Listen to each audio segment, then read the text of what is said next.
Bueno, hoy nos vinimos a este espacio LUM, este lugar soñado, a entrevistar a un genio, Alejandro. Bienvenido a La Mira en Vos, me encanta que estés conmigo. Hola José, ¿qué tal? ¿Cómo estás? Muchas gracias por la invitación.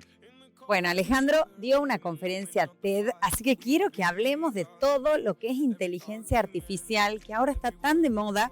Uno de los principales peligros es que se dice que es como si te leyera el pensamiento, como si tuviera la máquina el poder de leer la mente humana, algo que es impensable en el ser humano. ¿Qué opinás vos?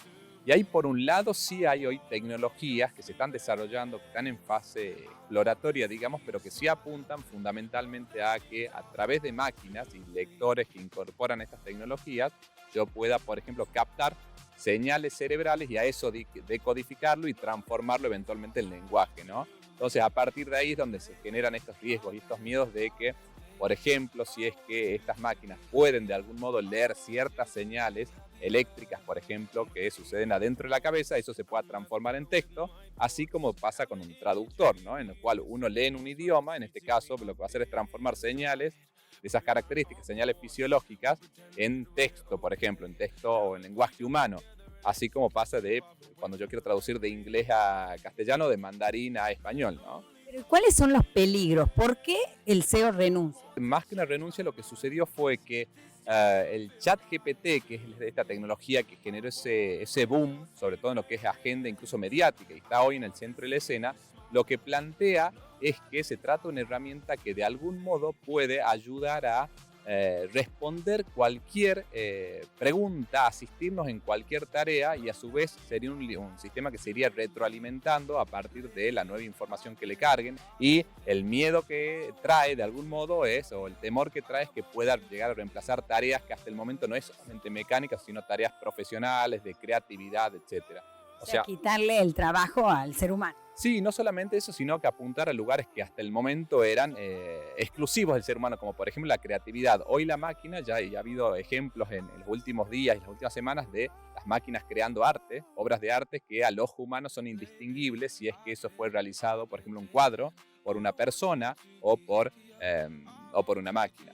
O por ejemplo, algo que trajo mucho escándalo, un reportaje que se hizo y que trajo un gran escándalo supuestamente a Michael Schumacher, al piloto de Fórmula 1, que tuvo su accidente, que no está en condiciones de hablar naturalmente, que está en un estado de vida muy crítico, y lo que se hizo fue utilizar tecnología para hacer de cuenta, sobre la base de la información pública que hay sobre él, de una máquina que responda como si fuese él. Y las respuestas eran, entre comillas, tan verosímiles que muchos podían confundirse y creer que se estaba, por ejemplo, entrevistando a esta persona, ¿no? Y al mismo tiempo, José, esto se relaciona con el fenómeno de las fake news. O sea, las máquinas podrían empezar a crear incesantemente contenido, no necesariamente verdadero, pero verosímil, de manera tal que si nosotros hoy nos creemos algunas fake news que a veces son hojas de papeles, estas vendrían muy bien maquilladas, ¿no? Y desde ese punto de vista podría llegar a afectar lineamientos básicos, la democracia, la república, el funcionamiento de los estados, las instituciones, el comportamiento de las personas, la salud pública, etcétera. No, y además me parece que el peligro también reside en toda la parte legal, que no hay ningún marco legal que te cubra frente a los delitos de ese tipo. Exactamente, y a partir de ahí incluso, por ejemplo, hay un gran debate sobre, cuál es la materia prima que usa esta herramienta, que por ejemplo son todos los textos, los contenidos que los generaron en su momento humanos. En este caso, supongamos, si estamos hablando de generación de obras de arte, los cuadros con que alimentaron esta base de datos para que después la máquina cree, o los textos, los documentos, los papers científicos para que después la máquina redacte su propio artículo, con lo cual hay grandes problemas de propiedad intelectual. Y a su vez de regulación también, que es algo que ya se dio cuando inició Internet, que la duda era si se regulaba Internet o se la dejaba ser, ¿no? La postura que primó en su momento, en los años 90, fue dejarla ser y después vemos. Ahora de algún modo está ese debate dando vuelta también, y eso tiene un trasfondo geopolítico también, producto de que China está muy avanzada en este tipo de desarrollo de tecnologías, y Estados Unidos también, con lo cual es un nuevo combate vinculado a, como pasó en su momento con las armas nucleares, si se trata de una invención que paradójicamente nos puede llevar a destrucciones totales o parciales, o a situaciones muy, muy incómodas o catastróficas para el ser humano, ¿no? Entonces, todo ese trasfondo remite de algún modo a cuando se desarrolló una tecnología, en su momento eran las armas nucleares, que se nos podía ir de las manos. Ahora la inteligencia artificial con este botón de muestra, que es el ChatGPT, nos lleva a plantearnos los mismos dilemas, ¿no?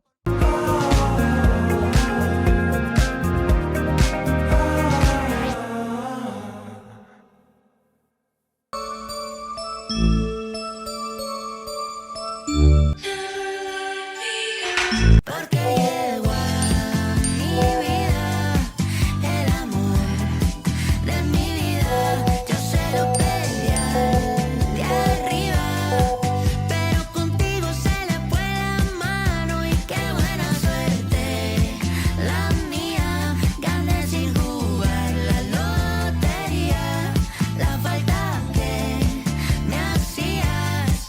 Contigo la vida llegó temprano.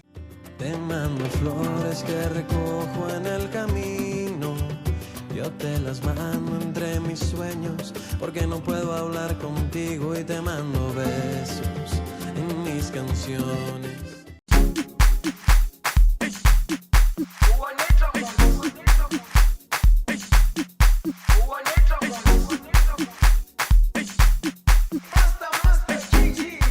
¿Y cuáles son los grandes beneficios de la inteligencia artificial? Porque ya hemos hablado de todo lo negativo. Ahora quiero ver lo positivo. Entre los beneficios de la inteligencia artificial en general, y si queremos del ChatGPT en particular, es que hay un reemplazo, una posible reemplazo fenomenal de tareas que pueden ser rutinarias, que llevan muchísimo tiempo, a lo que yo lo puedo hacer en un rato. O sea, supongamos, un ejemplo concreto. Yo trabajo en una agencia de publicidad y necesito crear una publicidad, puedo preguntarle al chat, tírame 10 ideas, hacer cuenta, es una agencia de publicidad dedicada al mundo de los alimentos masivos, y tírame 10 ideas que puedan ser de impacto para determinado tipo de público en Argentina. Y en cuestión de segundos me manda una suerte de tormenta de ideas con ideas para arrancar. Y supongamos yo agarro una de esas y bueno, esta desarrollámela mal, yo le voy dando como indicaciones o instrucciones, me devuelve la tarea y en un ratito yo ya tengo una suerte de borrador, le llamemos, que puede ayudarme y reemplaza gran parte de el tiempo operativo que yo le puedo dedicar, que no es solamente, y esta es la diferencia con otras tecnologías anteriores, no es solamente tareas puramente mecánicas, como pasaba con el copiar-pegar de un Word, sino que influye en cuestiones vinculadas a la creatividad. O sea, por ejemplo, no sé, ¿Cómo quiero invertir mi plata, los dólares? ¿O cuál es el mejor negocio? Te da hasta esas alternativas.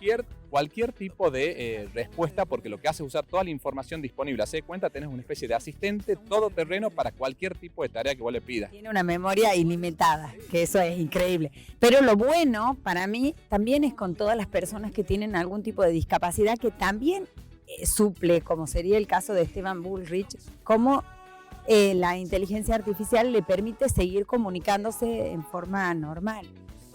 Bueno, gran parte de las tecnologías, las neurotecnologías incluso, y más allá de la inteligencia artificial, traen avances, o una de las grandes promesas es traer avances en materia de salud, y fundamentalmente en temas de salud mental o cuestiones fisiológicas, ¿no?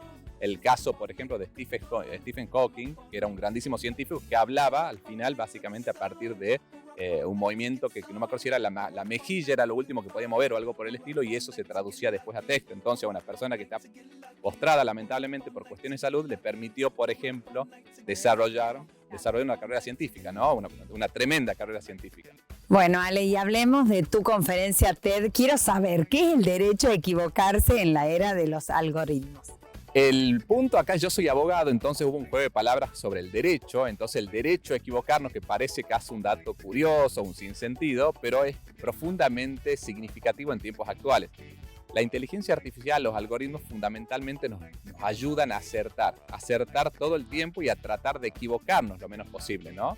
Desde el punto de vista, por ejemplo, cuando yo estoy en una plataforma de streaming y busco, y un algoritmo me dice, seguramente te va a gustar tal serie, tal película, y uno después se asombra y dice, sí, la verdad la pegó con el gusto. O cuando un GPS me dice, agarra tal calle en vez de tal otra, o sea, lo que trata de hacer es que yo no me equivoque. Y lo hace bien. Entonces mi tentación es, si tengo un asistente con una performance tan alta, de algún modo, es fundamentalmente decirle, estar tentado a señalarle, hacé todo vos, o irle dando cada vez más tareas, como uno hace con un empleado que es muy eficiente. Y es como una mancha de aceite que de algún modo se va expandiendo, y la pregunta, y ahí está el juego paradójico del derecho a equivocarse, hasta dónde yo voy a permitir que mis decisiones y mis comportamientos sean reemplazados por máquinas, y esto sigue avanzando. Y si hay un núcleo duro de mi ámbito personal en el cual yo diga, prefiero en esto seguirlo haciendo yo, aun cuando la máquina demuestre que lo hace mejor que yo. Un ejemplo típico.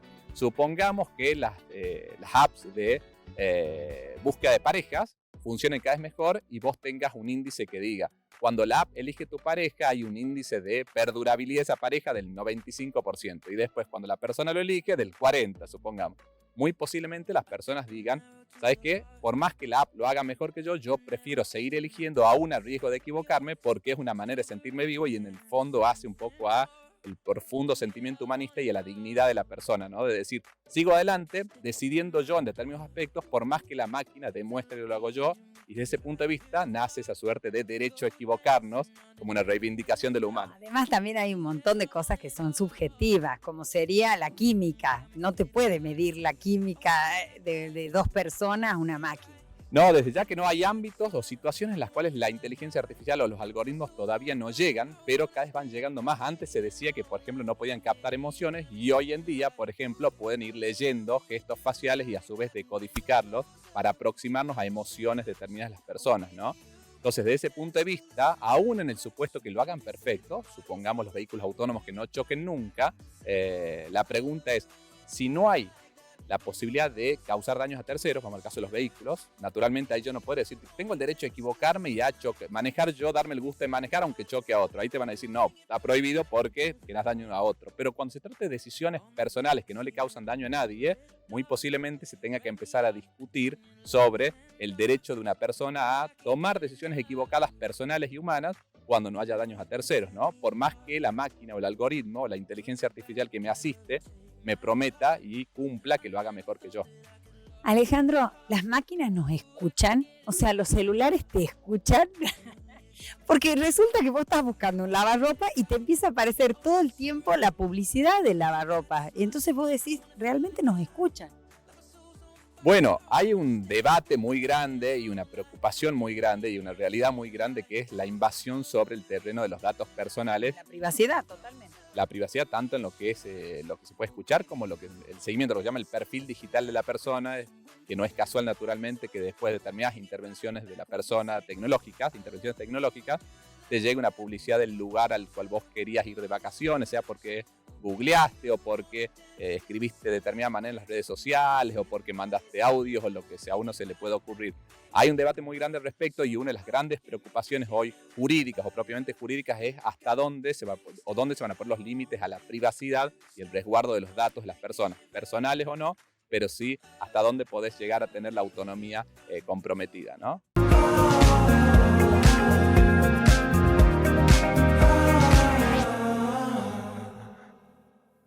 Te aseguramos una frescura única. ¿Sabes por qué? No es lo mismo que los productos lleguen a tu mesa sin verificar. En BEA, un equipo de calidad monitorea los residuos químicos. Ahora sabes cómo llegan nuestros productos a tu mesa y por qué los disfrutás mucho más.